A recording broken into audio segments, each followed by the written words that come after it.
bonjour, bienvenue dans une nouvelle vidéo. Alors, aujourd'hui, on va aborder les os de l'avant-bras. On va terminer notre chapitre d'ostéologie, toujours avec l'ostéologie, le premier chapitre, l'anatomie pour la première année métier.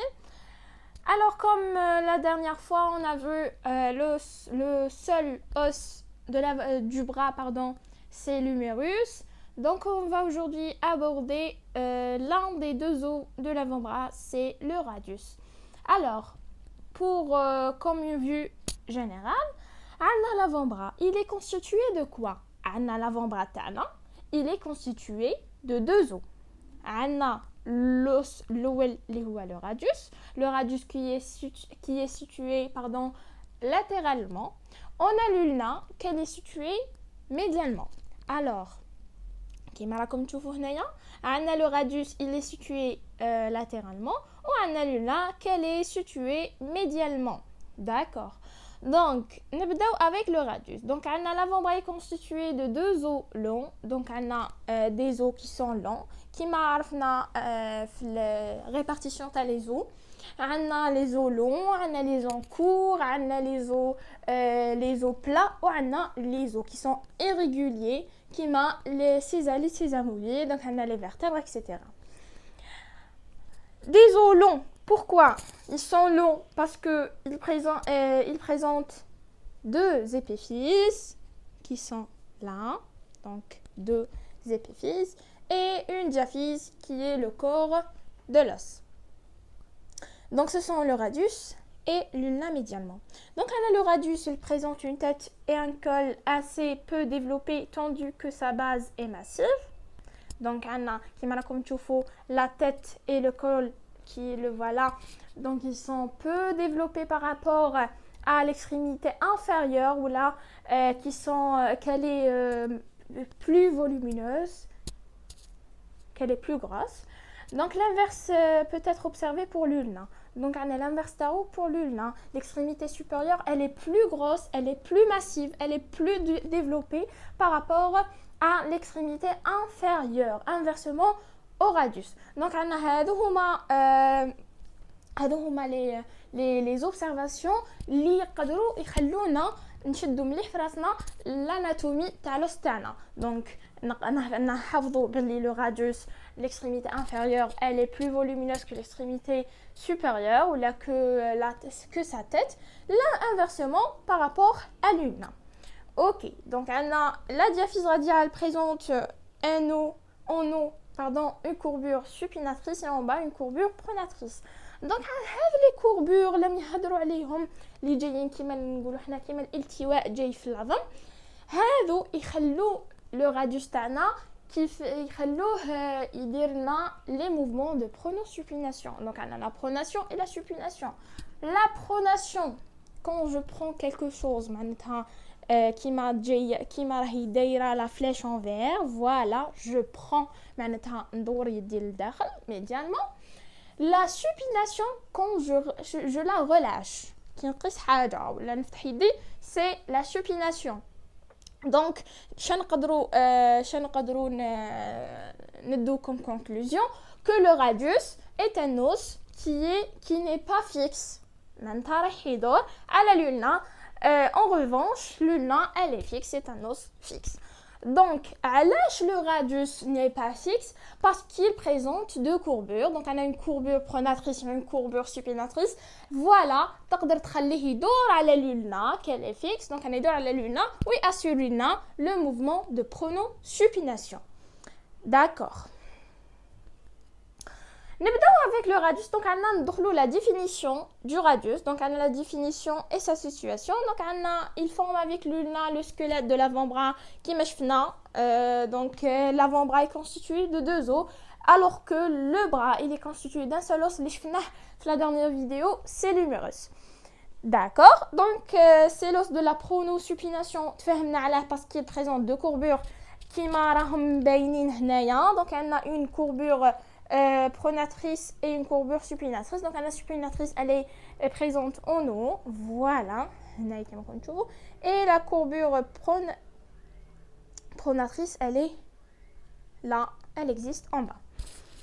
D'accord, c'est un os latéral معناتها par rapport l'ulna كيما راكم تشوفوا هذا en rouge c'est le radius donc c'est un os qui est donc c'est un os qui est en latéral donc جاي latéralement en dehors de l'ulna c'est un os long تفهمنا على c'est un os long c'est parce que il présente deux épiphyses et une diaphyse à chaque fois نعاودها باش تحفظوا les critères de l'os long donc c'est un os pair معناتها pair عندنا pair معناتها il existe il y en a deux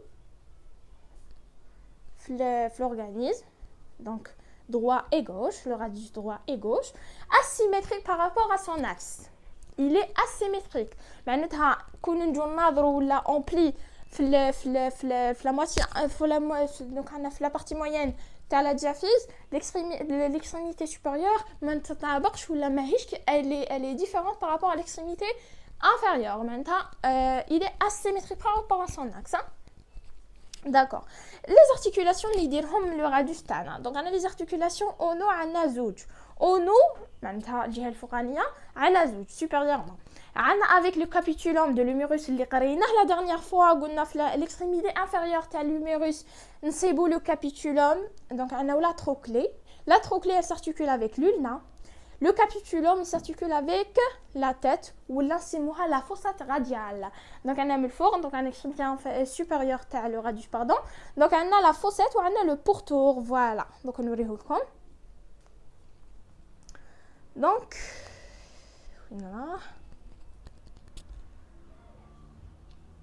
voilà.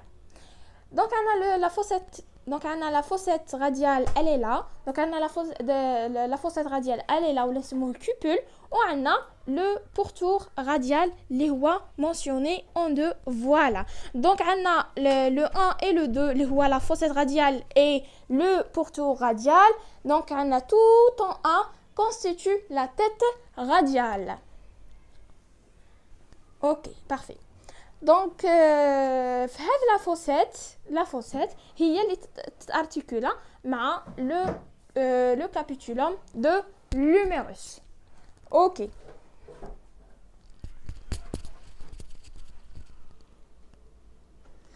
Donc deuxième articulation, donc on a c'est l'articulation en dedans. Donc on a fait toujours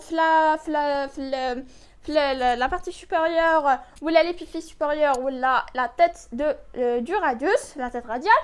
Donc je trouve que en dedans médialement et s'articule avec donc on s'articule avec quoi? Il s'articule avec l'ulna constituant l'articulation ou la forme de l'articulation radio-ulnaire proximale. Donc on a radio par rapport au radius, ulnaire par rapport à l'ulna, proximale parce que là, madame qui est proximale, automatiquement, nous distinguons une articulation, une autre articulation liée à l'articulation radio-ulnaire distale. Ok, donc non, il s'articule avec l'ulna. Ou il s'articule avec le capitulum de l'humérus. D'accord, en bas, donc une photo pour en bas, concernant en bas, ou là, inférieurement, distalement, c'est en bas et en dedans, maintenant, l'extrémité ou l'épiphyse distale en dedans, toujours il s'articule avec l'ulna. Forme l'articulation qui m'a déjà c'est l'articulation radio-ulnaire distale. Qui m'a comme tu vois là. Voilà.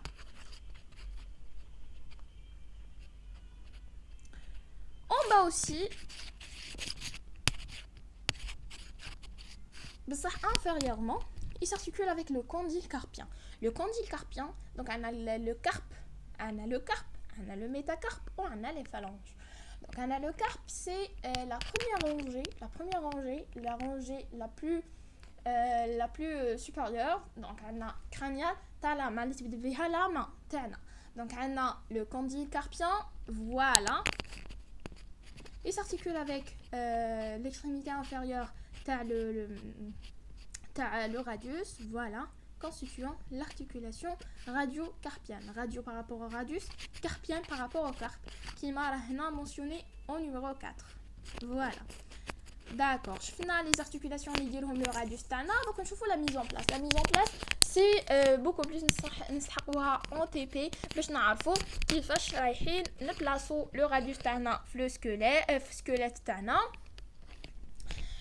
كيفاش تكون معناتها لا فاس تاعو لا فاس تاعو انتيريور لا فاس بوستيريور نشوفوا نعرفوا كيفاش وين جايه l'extrémité la plus grosse l'extrémité la plus donc انا la plus volumineuse نقدروا نعرفوا في la face antérieure تاعو par exemple est-ce que كاين quelque chose كاين tuberosité كاين un sillon كاين un trou كاين voilà donc pour savoir كيفاش عامل l'os تاعنا من les faces تاعو etc ou comment le placer justement au juste في le squelette تاعنا كي يعطونا l'os هكاك. alors نبداو la mise en place. شنو لازم نعرفوا باللي en bas كيما قلنا الساعه l'extrémité la plus grosse, l'extrémité la plus volumineuse, l'extrémité la plus développée, ce sont des synonymes. Donc, جايه en bas. Maintenant, inférieurement, qui m'a mentionné en 1. Par rapport à l'extrémité fourganienne, donc on a l'épiphyse proximale, l'épiphyse distale, elle est plus volumineuse, ou elle est plus développée, ou elle est plus grosse. D'accord. En arrière. En arrière, c'est beau une gouttière. La face de l'extrémité distale, en arrière, elle présente une gouttière. Une gouttière, elle est au passage au tendon par exemple. Elle est au passage à un nerf, etc. Maintenant, elle a un rôle. Elle sert à quelque chose. En dedans, c'est le bord le plus tranchant. Ou le bord interosseux. Voilà. Le bord le plus tranchant, les jay mabin le radius et le nain. Parfait. Donc, donc l'anatomie descriptive تاع l'os تاعنا تاع le radius كيما تعودنا نشوفو. Comme c'est un os long, il présente deux épiphyses, une épiphyse proximale en 1, une épiphyse distale en numéro 3 et une diaphyse اللي هو le corps de l'os en 2. Alors, la diaphyse, qui m'a تعلمنا نشوفو, toujours on fait une coupe transversale. Voilà, qui m'a comme tu vois هنايا درنا une coupe transversale باش ندرسو كيفاش عامله la diaphyse تاعنا. Donc par une coupe transversale في le tiers moyen, نشوفو باللي le radius il est triangulaire à la coupe. معناتها كي قلنا triangulaire معناتها مثلثية الشكل automatiquement نستنتجو باللي elle présente 3 bords et elle présente 3 faces automatiquement. C'est logique. D'accord, donc نبداو بلي فاس تاعها. عنده le radius تاعنا عنده une face antérieure, عنده une face postérieure وعنده une face latérale. مادام ساعه فكرنا باللي en dedans معناتها médialement كاين un bord le plus tranchant اللي هو le bord interosseux معناتها هنا impossible يكون كاين une face معناتها عندنا un bord. D'accord. عندنا مادام كاين ان بورد شغل تخيلوها en 3D تقدروا تشوفوا l'application Atlas Anatomy راح تسهل عليكم beaucoup plus pour observer les os باش تيماجينوهم بيد ما درتوا لو تي بي تاعكم en ostéologie. D'accord. Donc هناك مادام عندنا ان بورد interosseux راه جاي médialement معناتها هذا par rapport للراديوس راه جاي médialement le bord médial. Donc on a le جاي en dedans. مادام كاين ان بور هنايا ان بور معناتها تلاقاو دو فاس باش كلو لنا ان بور معناتها تلاقات لا فاس انتيريور وتلاقى لا فاس بوستيريور معناتها هنا امبوسيبل يكون اون فاس نستنتجو بلي كاين اون فاس وحده اخرى اللي هي لا فاس ميديال ما عندناش بوغ فيها. بارفي.